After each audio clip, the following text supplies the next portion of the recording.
Парламент Чувашии отмечает юбилей. Первый состав законодательного органа Чувашской АССР был создан в 1938 году.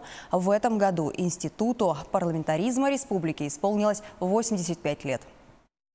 Первый состав Верховного Совета включал 96 избранных народных представителей, среди которых были рабочие, колхозники, служащие, представители интеллигенции и передовики производства. На пост первого председателя Президиума Верховного Совета была избрана Зоя Андреева, которая ранее работала сельской учительницей и затем занимала высокие должности в партийных органах.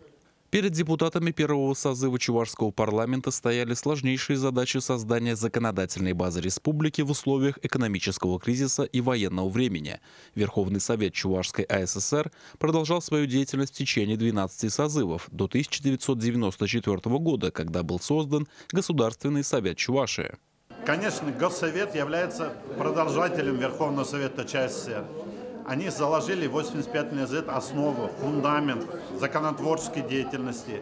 И, конечно же, нам очень важно, что мы вот эту преемственность соблюдаем.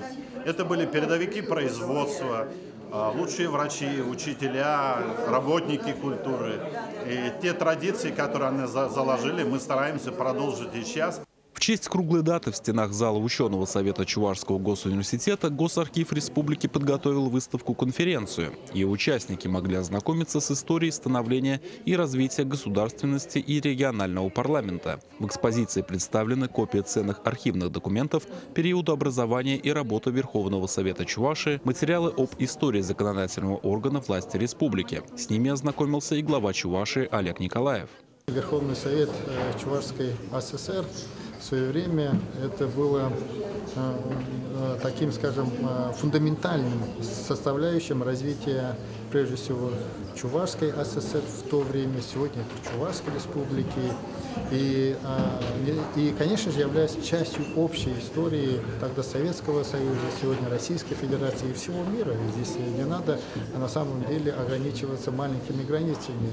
И, очевидно, каждый раз пролистывая страницы истории, архивные страницы, если даже их каждый день пролистывать, мы всегда можем открыть там новизну и определенную вот эту составляющую, которая ранее была упущена, или даже осознать по-новому то, что даже известно. Михаил Нагоркин, Надежда Александрова, Дмитрий Макаров, Вести Чувашия.